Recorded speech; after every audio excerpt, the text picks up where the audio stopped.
Kejaksaan Agung menyatakan eksekusi aset milik Harvey Mois saat ini memasuki tahap penilaian nilai aset sebelum dilelang.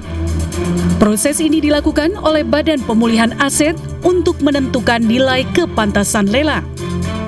Jika nilai aset yang dilelang belum memenuhi kewajiban pengganti kerugian negara sebesar 420 miliar rupiah, maka Kejaksaan akan melakukan penagihan tambahan dan penyitaan lanjutan.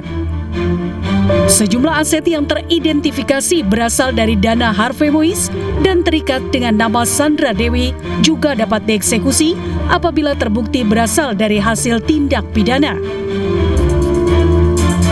Perkara Harvey Mois ini kan sudah inkrah dan sempat ada ajukan keberatan dari istrinya Sandra Dewi, namun kemudian bersangkutan mencabut.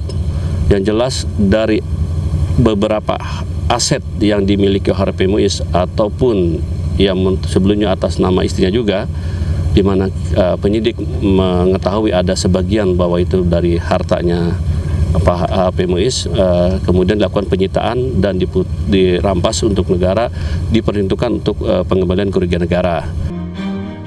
Lelang ini merupakan bagian dari upaya penegakan hukum untuk memulihkan kerugian negara dan menjamin aset hasil tindak pidana dikembalikan kepada negara. Dari Jakarta, Jessica Winoto, Aris Setiawan, iNews melaporkan. Satgas Penertiban Kawasan Hutan melakukan penindakan di area tambang milik PT Bumi Morowali Utama di Morowali, Sulawesi Tengah. Satgas memasang pelang penguasaan negara setelah menemukan bukaan tambang tanpa izin.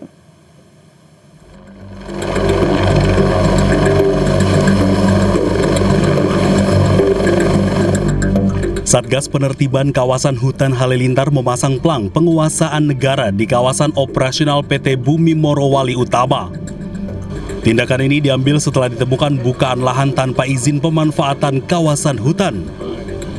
Hasil verifikasi Satgas mencatat total 62,15 hektar yang dilakukan tanpa izin.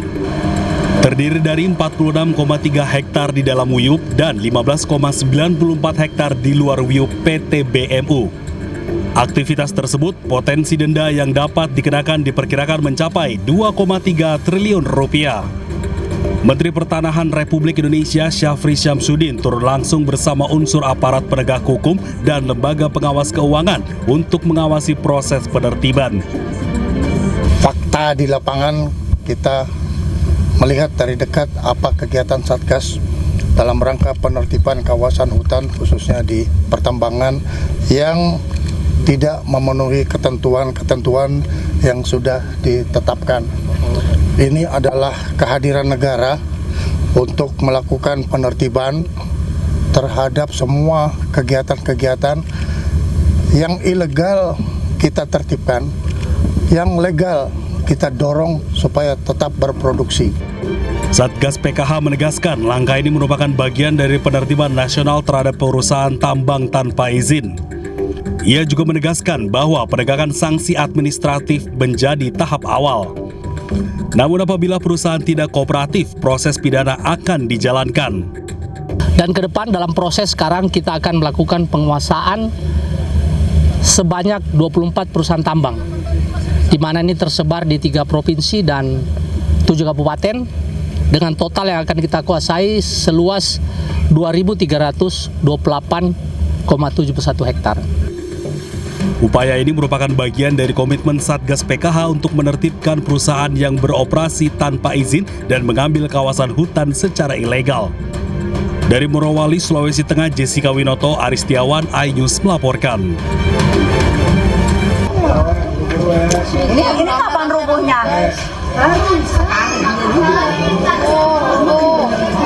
Roboh rumahnya, aspalnya roboh semua, longsor. 3 rumah di Jalan Sumur Jambu 2B, Kelurahan Makassar, Kecamatan Makassar, Jakarta Timur mengalami rusak berat akibat longsor pada saluran air. Beberapa dinding rumah warga retak hingga pagar rumah roboh. Selain itu, 2 rumah warga lainnya juga ikut terdampak kerusakan. Peristiwa ini terjadi saat warga tengah melakukan pembongkaran pagar rumah untuk revitalisasi saluran air. Perbaikan saluran air dilakukan karena terjadi kemiringan pada aspal jalan.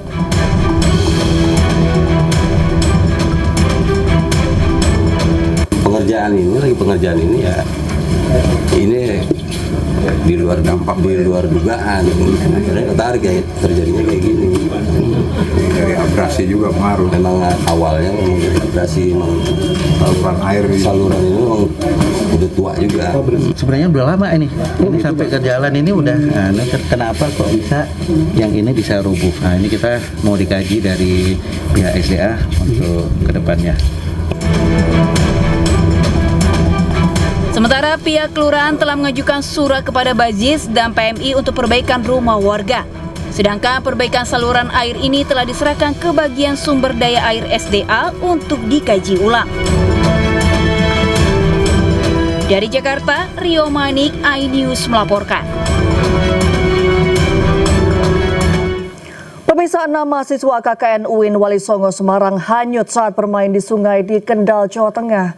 3 ditemukan tewas sementara 3 lainnya dalam pencarian. Yang menurut saksi mata sebelumnya pada Selasa sore, 15 mahasiswa KKN UIN Wali Songo Semarang sedang asik bermain air di Sungai Ringin, Desa Getas. Tiba-tiba para korban dihantam banjir bah dari arah atas. Terjangan banjir mengakibatkan 6 mahasiswa hilang terseret banjir, sementara 9 lainnya selamat. Tim gabungan dari BPBD Kendal dibantu relawan menemukan 3 korban hanyut atas nama Rizka Amalia, Syifa Nadilah, dan Muhammad Labib Rizki dalam keadaan meninggal dunia. Sementara pencarian 3 korban lain akan dilanjutkan pada Rabu pagi karena minimnya penerangan. Bahwa di wilayah atasnya terjadi hujan deras sehingga muncul air bah yang turun. Informasi berapa orang yang turun ke sungai? Informasi ada 15 orang, tapi yang hanyut ada 6 orang, 6 orang 3 laki-laki dan 3 perempuan. Sementara yang berhasil kita ketemukan 2 perempuan dan 1 laki-laki. Stasiun Tanah Abang baru.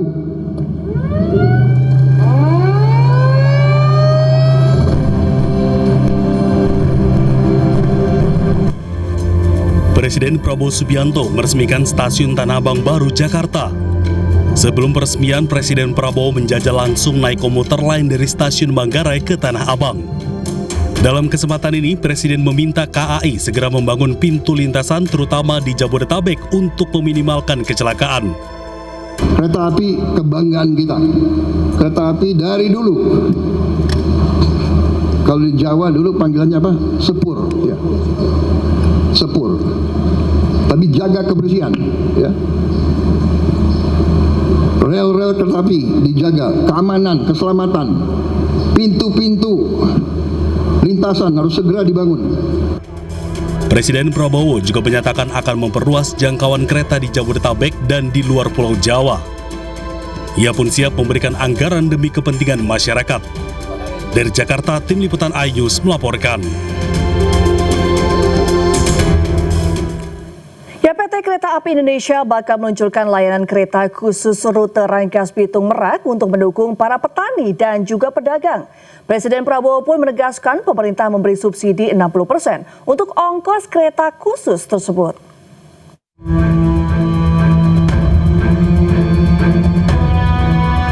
Kereta penumpang kelas ekonomi K3 khusus petani dan pedagang rencananya akan diluncurkan pada bulan ini.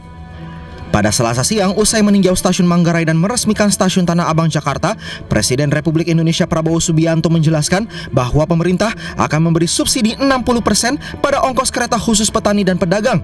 Sementara barang yang dibawa tidak akan dikenakan ongkos naik. Sudah ada. Jadi dia cek langsung. Dia saya cek. Jadi dia hanya bayar untuk dirinya. Barang dagangannya dia tidak perlu bayar. Ya. Kursinya nyampe. Ongkosnya mungkin Pak. Apanya? Ya tadi saya sudah katakan, ongkos disubsidi pemerintah 60%. Semuanya. Kalau untuk petani dan pedagang, dianya tetap disubsidi 60%. orangnya nggak bayar. Kereta khusus petani dan pedagang memiliki desain khusus disesuaikan aktivitas niaga. Pertama, pintu masuk keluar kereta lebih lebar, memudahkan bongkar muat. Kedua, tempat duduk sejajar dinding agar ruang barang lebih luas. Dan yang ketiga, kapasitas hingga 73 tempat duduk per rangkaian. Diketahui program ini merupakan bagian dari komitmen pemerintah mendorong pertumbuhan ekonomi rakyat melalui peningkatan akses transportasi logistik yang terjangkau. Selain itu diharapkan program kereta khusus ini dapat membantu pelaku usaha kecil dalam menekan biaya distribusi hasil pertanian dan dagangan sekaligus memperkuat konektivitas antar wilayah. Tim Liputan iNews melaporkan. Presiden Prabowo Subianto menyatakan bahwa dirinya dan pemerintah akan mengambil alih tanggung jawab pembayaran utang kereta cepat Jakarta-Bandung Wush. Prabowo pun meyakinkan semua pihak agar tidak perlu khawatir dan ribut lagi atas polemik Wush.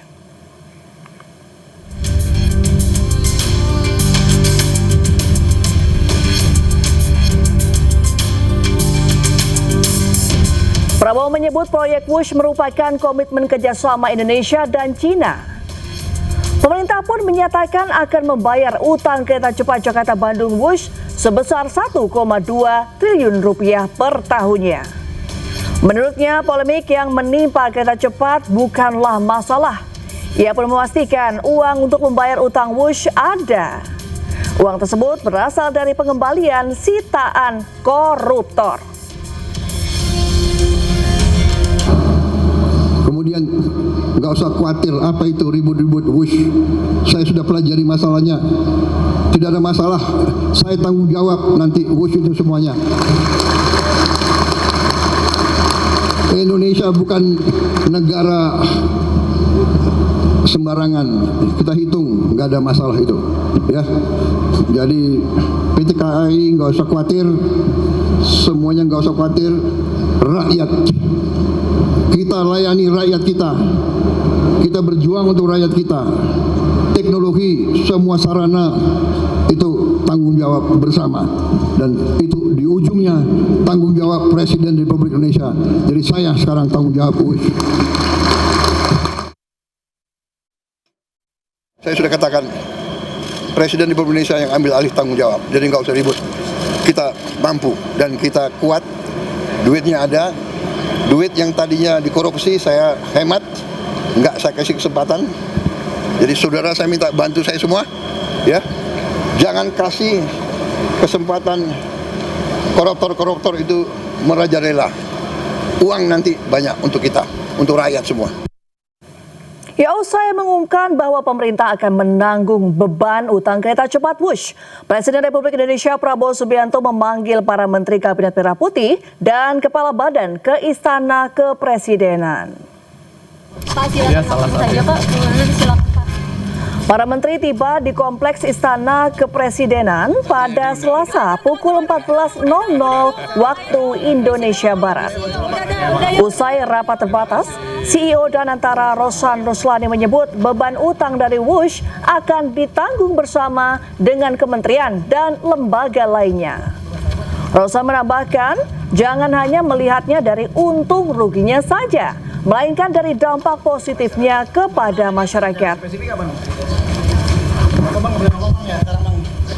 Langsung ya. Dan menteri. Oh, ya kan tadi kemarin juga disampaikan oleh Pak Menko Infra dan juga tadi dengan Bapak Presiden yang memang untuk ini kan kereta api itu adalah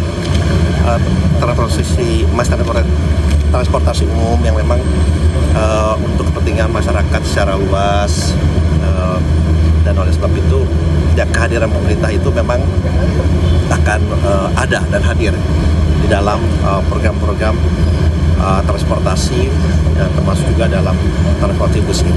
Pak, ya. Menggunakan obrolannya dengan Cina gimana Pak, antara dengan Cina terkait pembayaran? Gimana negosiasinya?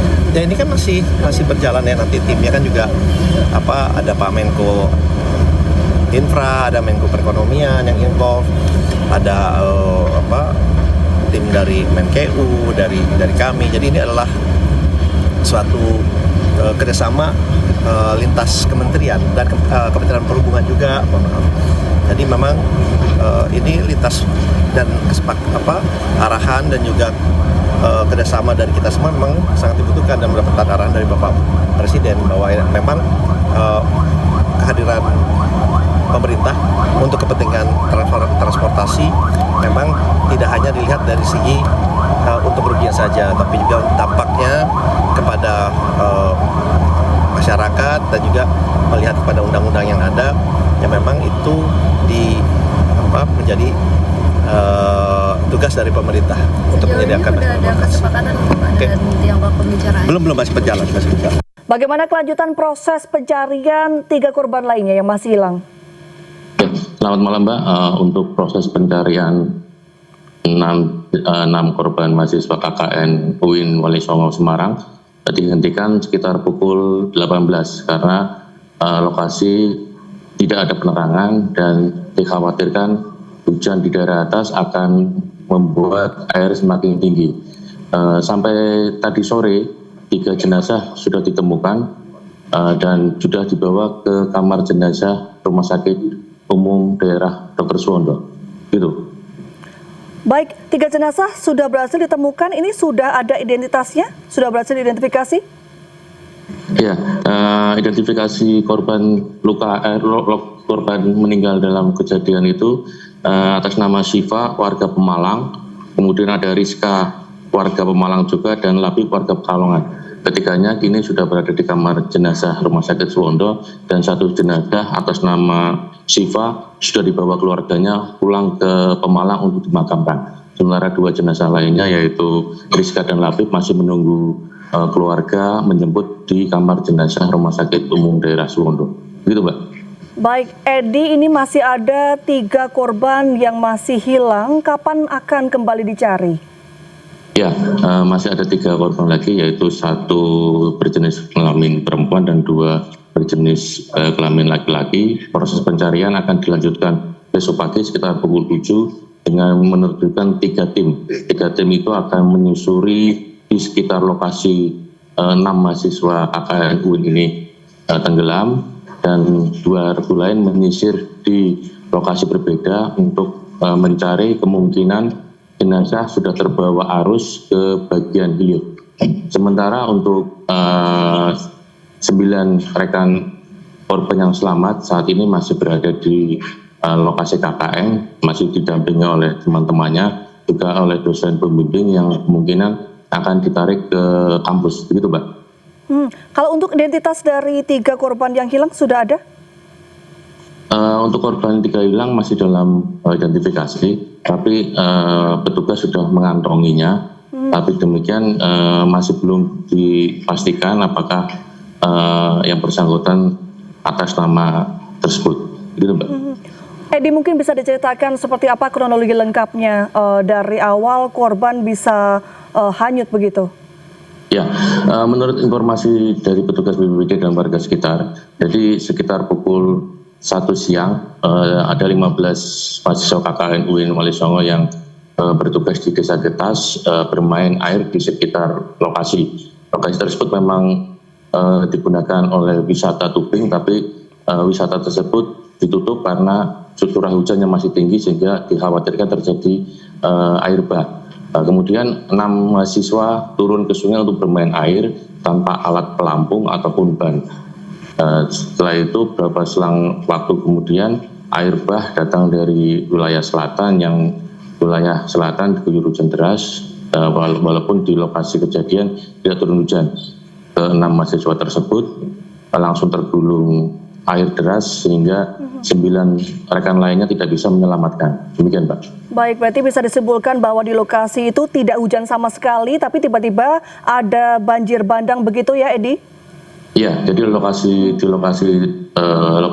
tersebut memang tidak turun hujan, tapi di bagian selatan turun hujan lebat.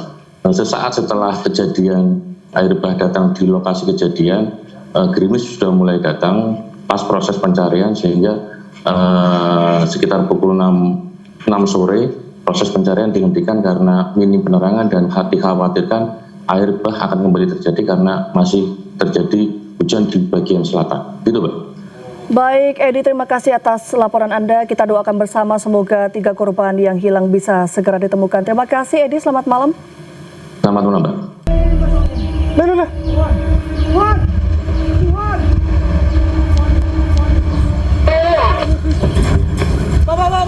DPL kenapa? Rekaman video amatir merekam kecelakaan maut yang melibatkan kereta api Bangunkarta dengan minibus dan 2 sepeda motor di perlintasan kereta api wilayah Prambanan, Sleman, Yogyakarta.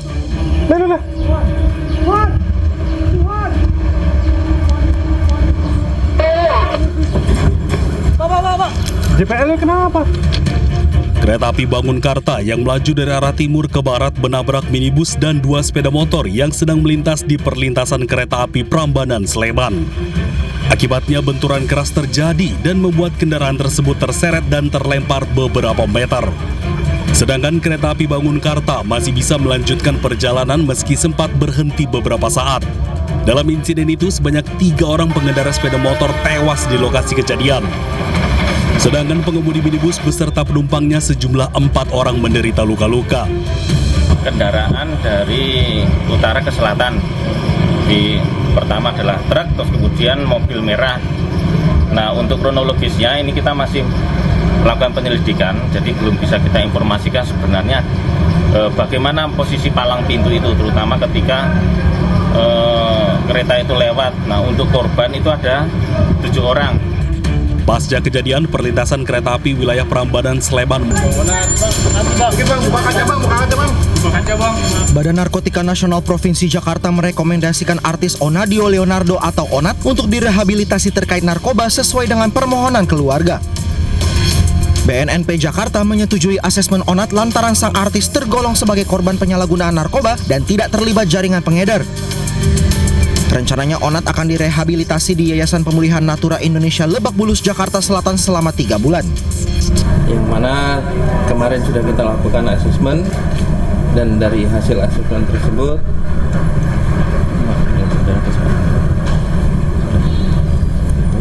sudah disetujui oleh pihak BNNP untuk dilakukan rehabilitasi. Sebelumnya berdasarkan hasil pemeriksaan, polisi mengungkap motif Onat menggunakan narkoba karena memiliki masalah pribadi. Sementara itu pihak polisi juga menyebut Onat masih berstatus sebagai korban dalam penyalahgunaan narkoba. Tim Liputan iNews melaporkan. Pemirsa, 6 mahasiswa KKN UIN Walisongo Semarang hanyut saat bermain di sungai di Kendal, Jawa Tengah. 3 ditemukan tewas, sementara 3 lainnya dalam pencarian. Lokasi sangat sulit, terjal, masih tinggi. Ya, menurut saksi mata sebelumnya pada Selasa sore, 15 mahasiswa KKN UIN Walisongo Semarang sedang asik bermain air di Sungai Ringin, Desa Getas. Tiba-tiba para korban dihantam banjir bah dari arah atas. Terjangan banjir mengakibatkan 6 mahasiswa hilang terseret banjir, sementara 9 lainnya selamat.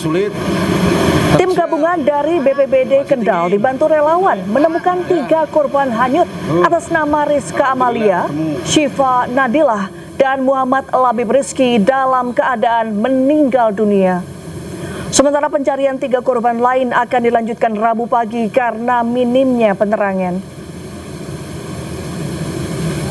Di awal itu kejadiannya jam 1:30.